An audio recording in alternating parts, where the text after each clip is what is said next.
And I'll go ahead and just Anything is kind of Brett. kick us back off. Again, for those of you kind of who joined during the breakout rooms or are just joining us now, welcome to our first Women in Local Leadership series with Darlene Hollywood and Monica Higgins from Hollywood Agency. We're super excited to be kicking off this series with them. Darlene sits on our executive committee and has been very active and involved in the chamber for a while now, and we're excited to bring her to you all to have the opportunity to get to know her a little bit better. We as a chamber know the importance of, elevating key business people in the region into leadership roles and kind of cultivating that. And so with this program, we're looking to spotlight some of those leaders in our region, and we're super excited to have them here today. So I'm going to go ahead and turn the floor over to Monica Higgins, who's the VP at Hollywood Agency, to help kind of guide our conversation today. And I'm going to go ahead and put myself on mute. All right, thank you. I feel like you probably all are at least somewhat familiar with Darlene's professional accomplishments. So I felt like I would talk about what I've learned of her as a leader over the last 5 years, and I apologize, but I don't want to forget anything, so I may be looking down at my notes. So confident, inspiring, motivating, and empowering. All of these qualities exist in today's speaker, Darlene Hollywood. I recently celebrated 5 years working with her on her senior team, and the key word choice there is working with her, not for her. I do tend to be a little old-fashioned, and I think I will always work for my boss. But her name is, her name is on the wall. This is her agency. Even though I had about 15 years experience when I came to Hollywood Agency, I've learned more in the last 5 years than I could possibly count. Yes, I've acquired more knowledge about the industry, but I've also learned an incredible amount about myself.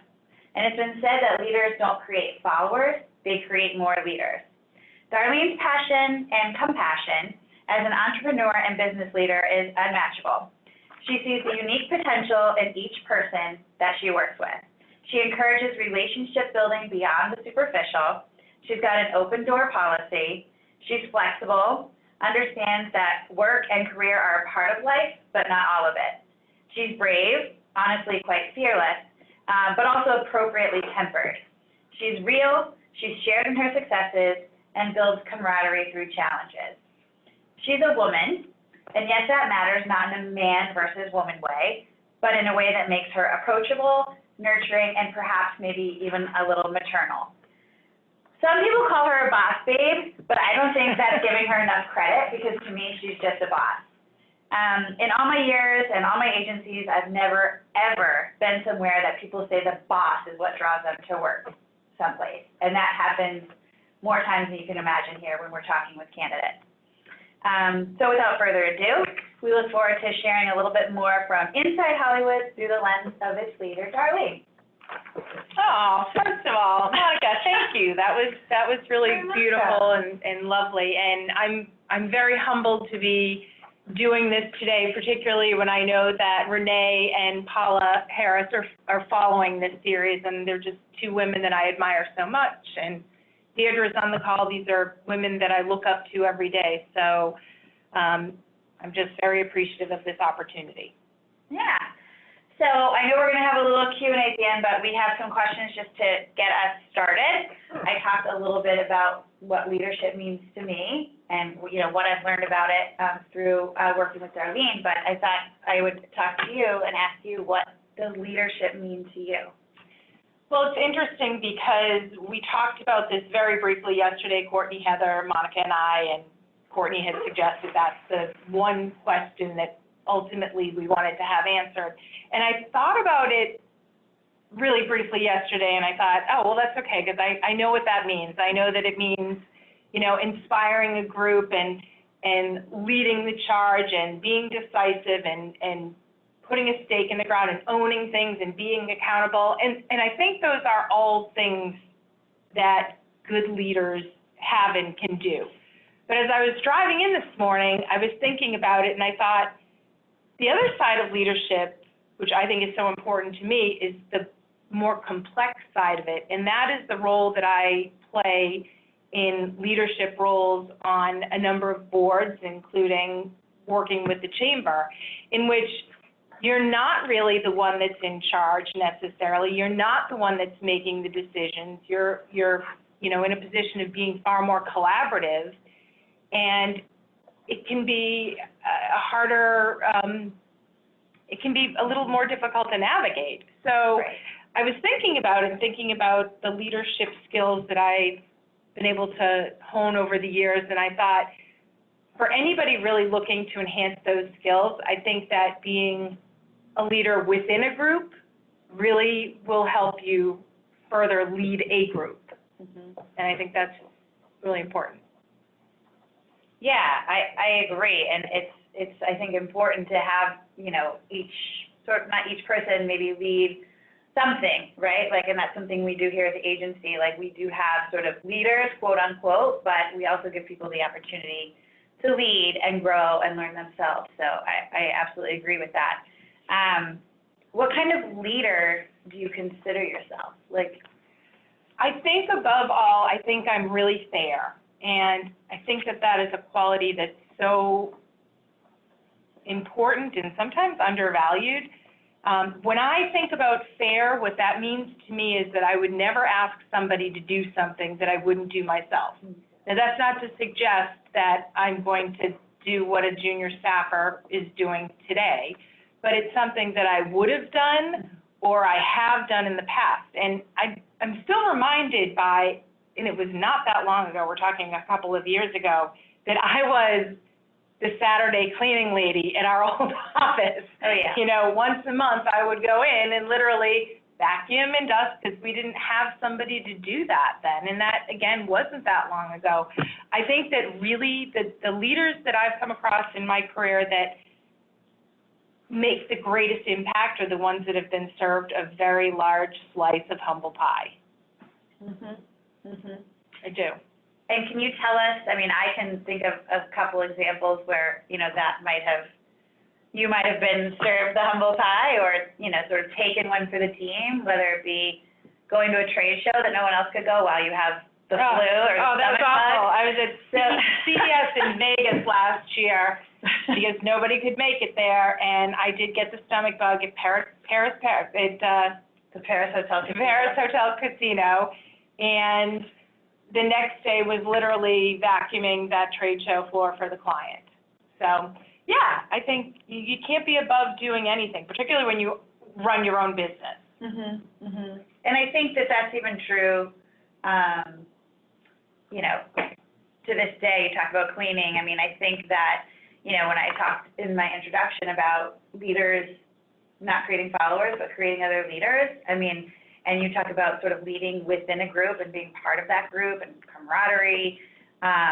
We still to this day all, sit around the same table and all unload the dishwasher and things like that. And I think that, a lot of the other things, when you look up sort of what leaders mean and leadership means, it's not about instructing, but rather by example. And I think that, you provide a great example to your staff. And, we do have a pretty, tight team here, about 10 people. What do you think your team has taught you about your, this is a curveball question. What do you think your team has taught you about your leadership style? I think that every day I learn something new. Every day I feel like I'm challenged with something else. I think it's kept me on my toes a little bit. I was going to talk about it a little later, but I think that I've always been very rash in decision making, and I think that that's good and bad in some ways, but at least it's presented me with the opportunity to make decisions, whether good or bad. And I think that skill is just constantly enhanced every day when somebody throws something new at me. Yeah, and I'm sure you all agree, there's a lot to be said about when you become a leader or a manager, sort of learning how to manage up. And, I think that, your point, like, even though you're a leader of an agency and an entrepreneur and a business owner, you're still learning from your staff every day. Yeah, and that comes from, you know, we have an opportunity, everybody here has an opportunity, the interns participate in conversations and brainstorms, and sometimes they bring the best ideas to the table. So I think I'm always open-minded in terms of great ideas come from everywhere. They don't necessarily come from a senior team. Yes.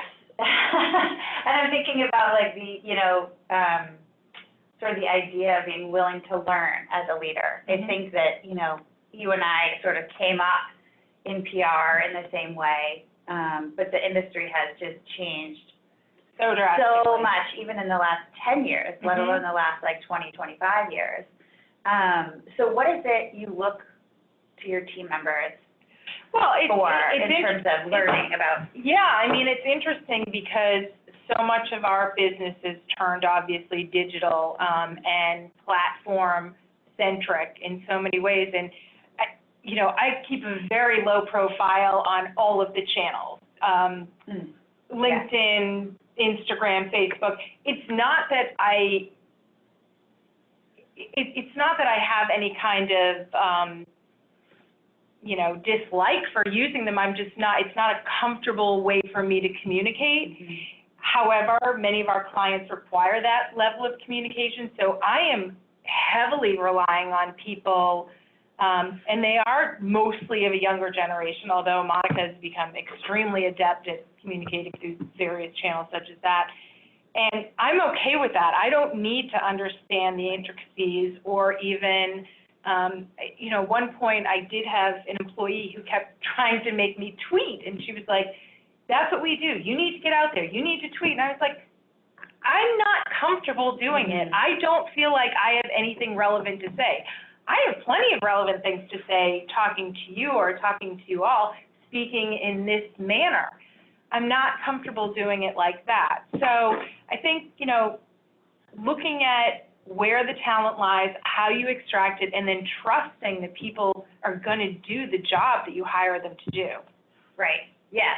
And, you know, that's something else that I saw a lot when just looking at, you know, because to your point, you said, I think I know what leadership means to me, but then you look at sort of what it means to everybody else, and you realize that it really is defined uniquely by, you know, a person. But one of the overarching themes does tend to sort of indicate that leaders don't do all the things, and that they're comfortable sort of instilling that, you know, or empowering other people to do those.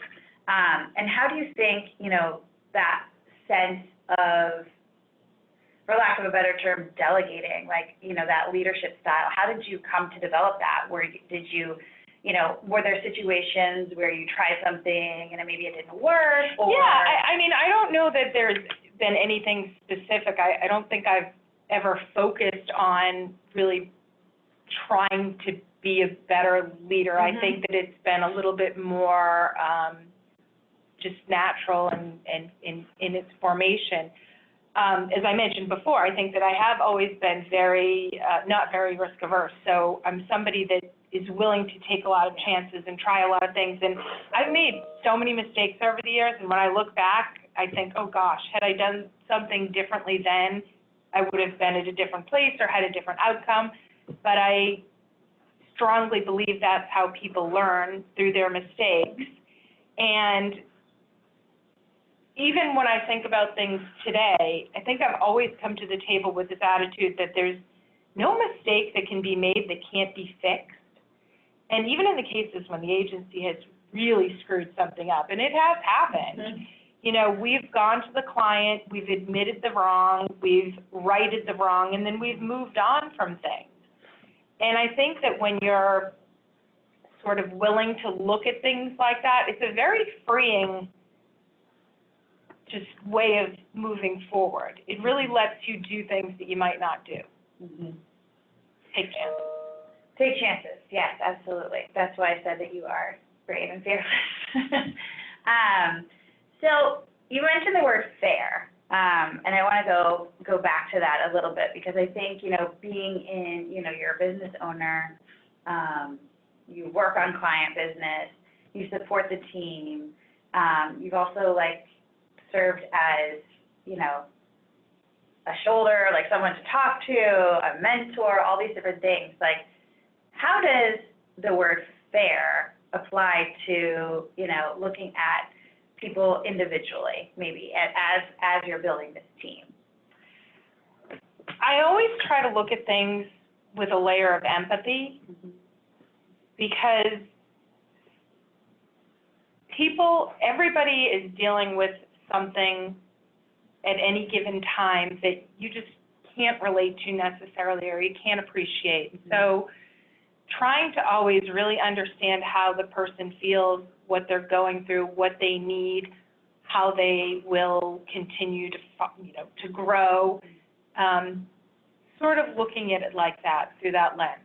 So more that, you know, the fair is sort of different for each individual. Yeah, like, it can be. I think it has to be. It's like fluid. Yeah. Yeah. It's not a set of rules. And tell us about someone who was important to you as a leader or a mentor, or maybe someone that was awful and that's what you learned the most from. Well, you know, it's unfortunate because I've had some amazing mentors and bosses over the years, but I've also worked for some real jerks. Yeah.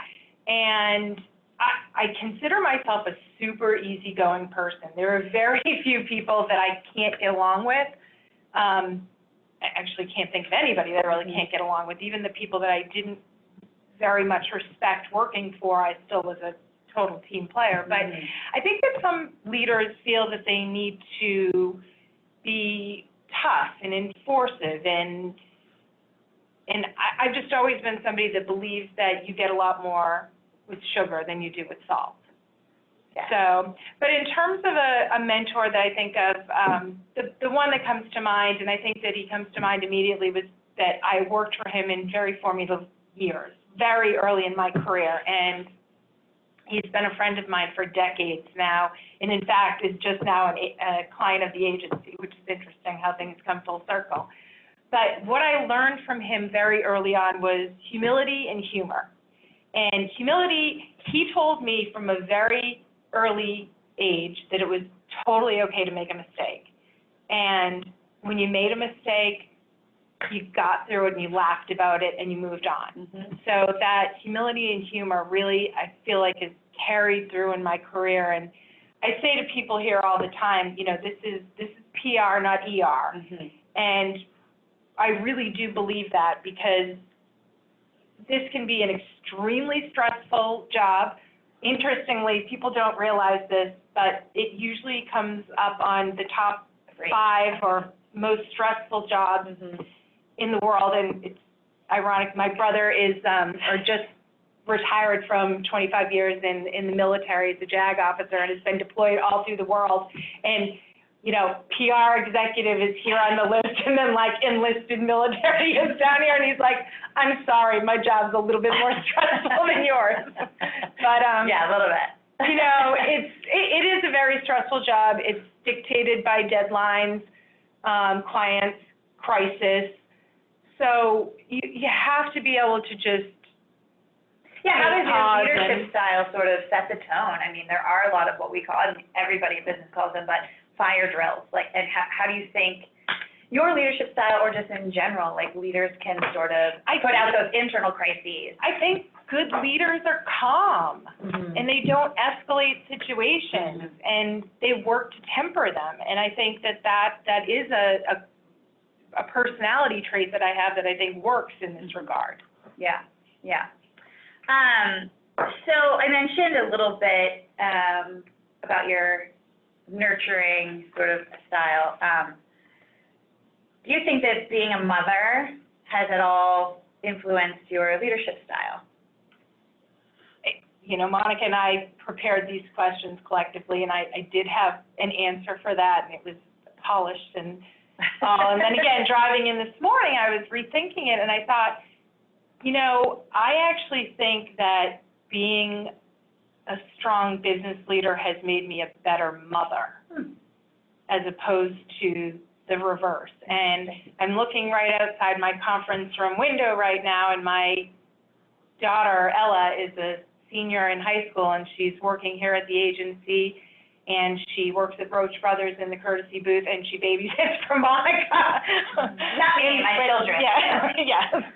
And I think that being a strong leader, I've been able to teach my kids how to multitask, what a work ethic is, how to be patient and caring, and a good person. So I almost feel like that question was flipped in my head when I was thinking about it. Yeah, there are definitely two ways to look at it.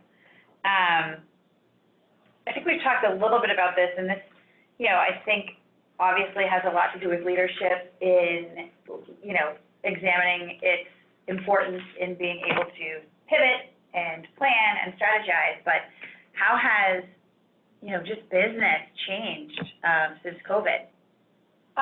For me, the greatest challenge has been the remote work. Ours is a business of communication, and we're communicating right now virtually, and it's working okay, and this is sort of the new normal, but I don't think that it's ideal. Our clients charge us with coming up with ideas and concepts to break through the clutter, right? And the number one way we do that, and the tool that we use, is for brainstorming, which means you get in a room together, there's energy, you start talking about ideas. There's a lot of interruption because there's a lot of building. And interrupting people on Zoom is just rude. It just is. It just doesn't translate right. Yeah. So I think that that's been really, really hard for me. In terms of business overall, though, we always say we think we're sort of like the barometer for the economy because PR and a lot of marketing disciplines are the first to go when budgets are getting tight. And we have we've been very fortunate. A lot of our long-standing clients have stayed with us, and they're the clients that understand that reputation management doesn't stop. You can't flick a switch, turn it on, and turn it off. We are seeing more new business opportunities come into the fray, but a lot of folks don't want to dedicate a lot of budget or time, and they're looking for smaller projects, which can be really difficult in our business, as I said, because reputations aren't built overnight. They're not built in 3 months. Yeah. What else? Is there anything else that you want to sort of touch on that you think? One of the things I was thinking about when you asked about current mentors and folks, I've always, or I shouldn't say always, but for the past, since I've been a leader, I've always engaged in a professional coach. And I think that it's been so valuable because when you literally pay somebody to provide you with constructive criticism, they're forced to do so. Mentors can be friends and people that are trying to boost you up because they think that that's what you need at that time. Coaches can be really, really critical. And Monica has met mine, and she knows George is no easy. He's no cup of tea. No. But he's been really good for me, and I think that people should think about engaging a professional coach. I don't think there's ever a point where you can't continue to learn from someone. Yeah, and I think that one of the things Darlene says when we meet with new clients is that people tend to come to agencies for a sense of objectivity, and I think the same probably applies for your coach, right? Like someone who is a complete outsider, understands the business, and can look at you and provide that feedback. Yep. So Courtney, I think we can open it up to questions. Great. Thank you both so much. I'm going to take the opportunity on the floor for just a minute to ask you a couple of questions about, or maybe just one question, then I'll open it up to the audience. So if you do have a question, if you just want to raise your hand or use the raise your hand function or kind of flag the screen or something, and we'll get to you. But I have a question about being a business leader kind of in a broader community. So obviously, Darlene, you sit on our board, you've been really involved. How do you see, what do you see as a business leader, your responsibility being a leader in the community? How does that translate for you? Does that make sense? I think it's incredibly important that I provide some time and insight into helping build the community. I mean, I've been a big proponent of the chamber for a long time in that, and I say this all the time, it is selfishly motivated, because I believe that if we can't build a strong community in the South Shore, I can't find appropriate talent that is going to fuel my business. So while it is somewhat selfish, I think that it's really important that I partake in that process.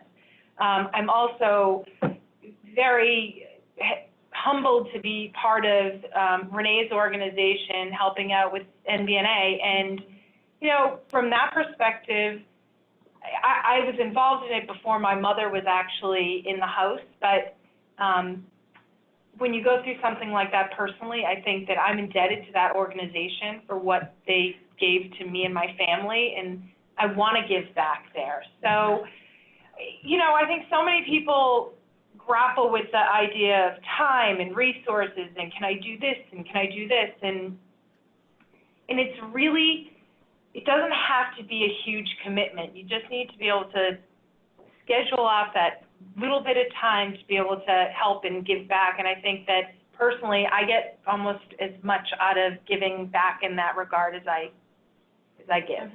Yeah. And I'll just comment. I'm not asking a question, Courtney, but I'm just going to comment. Absolutely. Darlene, great job, guys. But, you know, and as Darlene said, Deirdre Prescott's on the call as well. And we have a women's group that we get together, a senior women's group on the South Shore. And it's, you know, talk about community. It's fabulous because we are, you know, what said there stays there. And we all make that commitment to each other, but we're able to really be very open and honest about our struggles. And we've helped each other so much along the way. Having someone else look objectively at what we're doing. And I feel very honored to be part of the group. And I feel very blessed, but I think it's been helpful to all of us to support each other. And I feel I think it's very important for all people to be able to reach out to somebody that's not part of your organization to say, what do you know, how am I thinking? Especially with COVID. So I think that's also very helpful when you're a leader, to be able to have colleagues that you can reach out to. Absolutely. Great, thanks, Renee. The floor is open. Does anyone have a question that they would like to ask Darlene or Monica?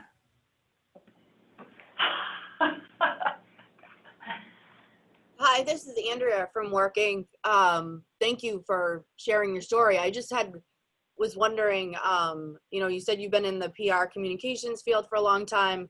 What was the driver that had you go from working for somebody to becoming your own, creating your own business? And can you talk a little bit about, you know, how that flowed and any of the struggles that you had and, you know, your experience becoming an entrepreneur? Yeah, I've mentioned it a couple times now that I tend to make rash decisions, and I wish that I could say it was a little bit more methodical than it was, but frankly, I was working at an agency back when I had just had my second daughter. She was a couple of months old, and the agency was struggling, and it was enterprise software, which was an area that I really wasn't very passionate about. And I had a client one day that literally said to me, I don't know why I'm paying the agency. If you ever decide to walk out the door, I'll go with you.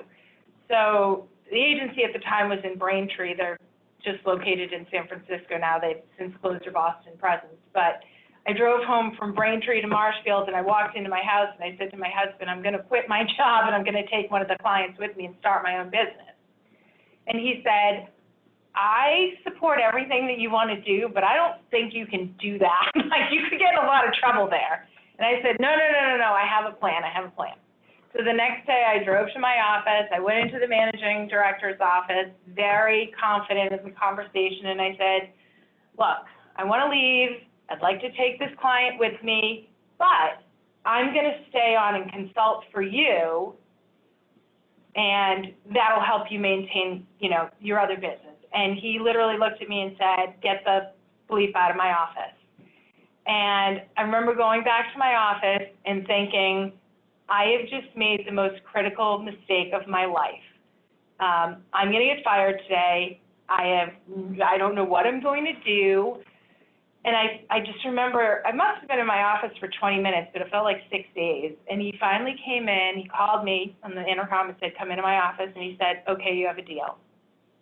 So I walked out that day. I had one client on my own, and I was working for the agency for 2 other clients.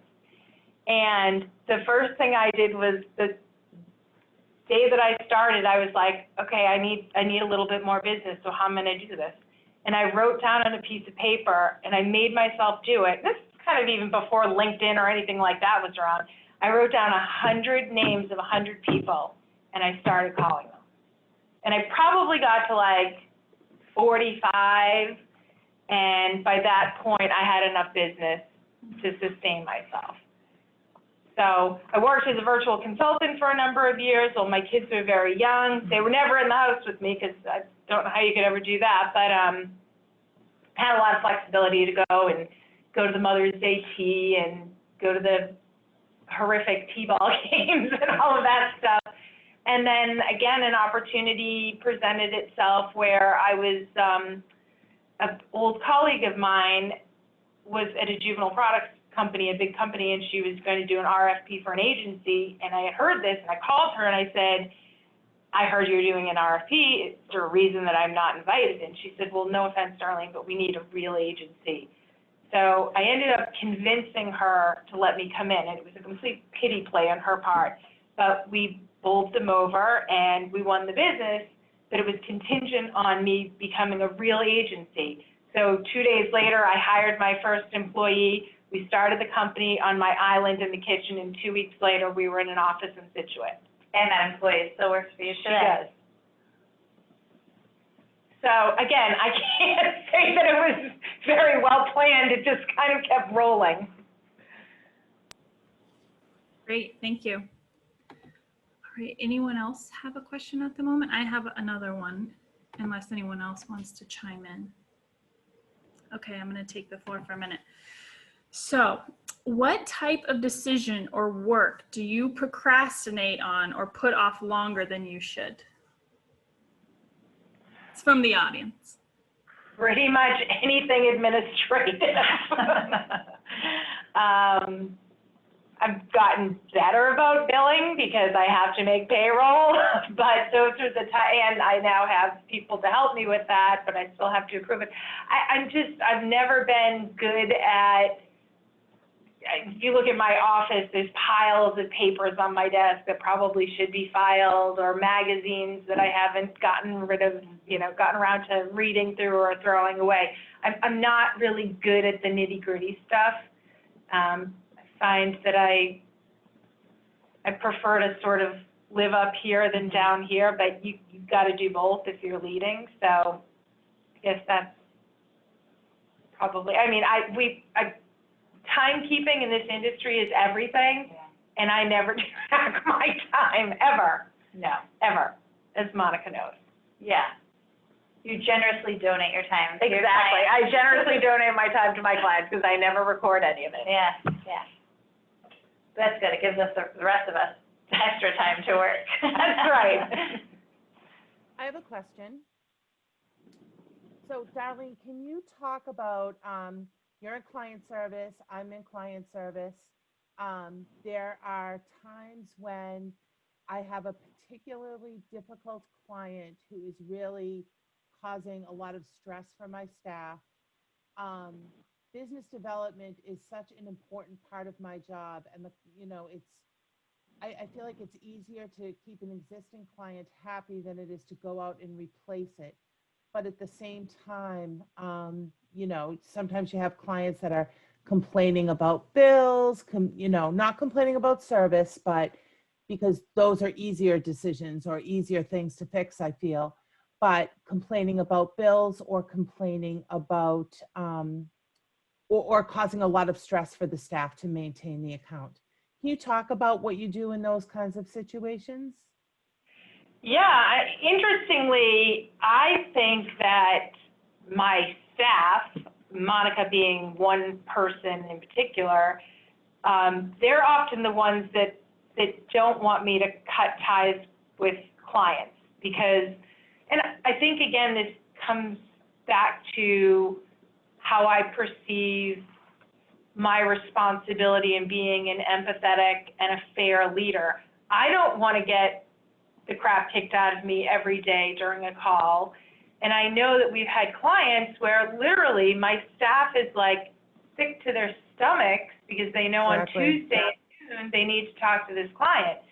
And it is tough because at the end of the day, you do need to bring in revenue, and you need to, and Bonnie, you're right, like it's so much harder to replace business than it is to keep it. But I think that we have definitely resigned business. I try to set the stage at the onset to make sure we believe that they're going to be a good client, but you can't always tell that. And again, I think, you know, in times that I've said to Monica, let's just kill it, she's really acted more as a leader in the agency and said, it's okay, I can handle this, I can take this on, which I'm very appreciative of. Yeah. Great. Great question, Bonnie. Thank you. Peter, can I call on you? I know you have a question. So I actually had a couple in mind for you. One, my favorite TV show series was Mad Men for a lot of, and we've seen the world through that. And I'd love to know what the Office of Mad Women look like and how that differs from the show. But I also want to ask you about risk-taking and success. You took a huge risk to start your business. And I'm wondering if with your success, you feel that you now are maybe a little more risk aversive, and how you balance success with taking risks to keep growing. It's interesting because I don't use the word risk a lot, and that's why I use the word rash, because I don't know if I've ever looked at it as a risk. Even when I did that day, and I took the opportunity to really say, like, okay, I'm going to try something else, I think in the back of my mind, I always thought, well, if that doesn't work out, I'll just go get another job. And I think I've always thought that. Now, when we moved here into the shipyard and I signed a 7-year lease to stay here in a fairly pricey property, I think that was the greatest risk we've ever taken. But even then, I always thought in the back of my head, well, I suppose I could find somebody to sublet, or I could go get a side hustle, or I don't know. I never really thought as much of a risk. And maybe, again, I think that's why I've been able to sort of move things along, because it never seemed like if I did something, it would be so detrimental. I think Darlene looks at things not as risks, but as important steps to take to invest in her future or the business's future. She understood, we've talked a little bit about how the industry's changed so much in the last several years. It used to be Hollywood PR, and now it's Hollywood agency, because we offer a lot of different services, right? Knowing that we needed someone digital, and knowing that we needed an art director to sort of offer these things to our clients all under one roof, not only beneficial to us, but also the clients when they're not having to like piecemeal out every, sort of piece of their business.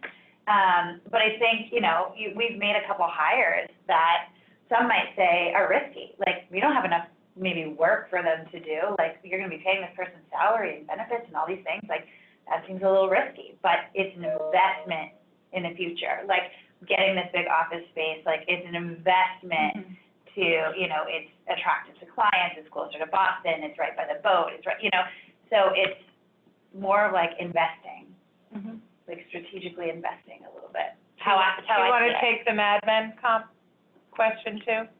Mad women versus mad men? No, I pass. We're all a little mad here. Respectfully pass. Well, actually, it depends on the day, but sometimes there are cocktails. There's always something in the fridge. There's always something. I think it's funny because we've actually flipped it a lot, the few times we have had, you know, as gentlemen working in the office. I think it's, you know, we've just flipped it a little. But I think that the men we've had who worked here have been very appreciative and responsive to the collective leadership and management style of, you know, all the mother hens.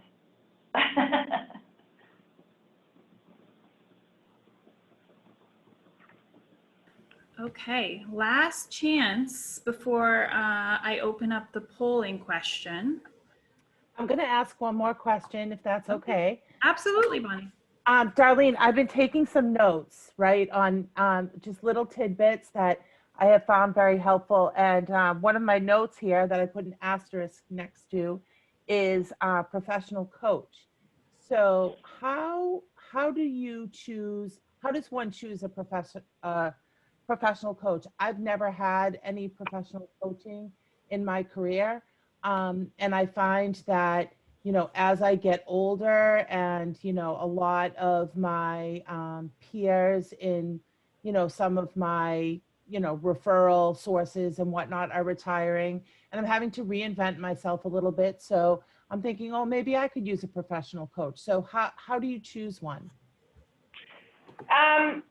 The current coach that I have now, who I've been using for several years, probably 4 or 5 years now, is somebody who built a career in the PR industry. However, and I chose him specifically for that at this point in my career. Before that, however, I had 2 generalist coaches that I think I found both of them just through Google. I interviewed a number of coaches to see what their style was like, if it was going to be a fit for me.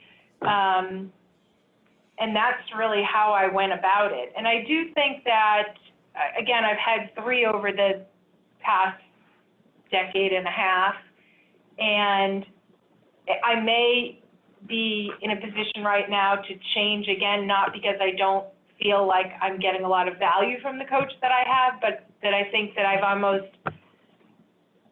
know that he can continue to help me develop the way that I need. I need something, a fresher perspective on things, I think. I see. So, Yep. you know, I would just interview people and talk to them and see, you know, if their ideals are in line with your own. Is gender important? I mean, I know you have a male coach now. How important is gender in choosing a professional coach? You know, all of the coaches that I've had have been men. I have interviewed women coaches. I don't know, I guess I never really thought about that, Bonnie, but honestly, and this goes back to what Renee said earlier, I not only belong to that group here, but I also belong to the WPO in Boston, which is a women's president organization. And I think I get so much female mentorship that it may be that I'm actually looking for a different perspective. I don't know. I've never really thought of that, but that could have something to do with it. Interesting. Yeah, that's about the ladies here all day, every day. That's great. Thank you. you. Bonnie. And 2 daughters, right? And you have 2 daughters, so she's around a lot of women. Awesome. All right, awesome. Well, thank you to Darlene and to Monica for kicking off this series with us. We're super excited to get to know you both a little bit better and to hear a little bit more about your story. So I really appreciate you joining us and, you know, offering all your insights into how you're navigating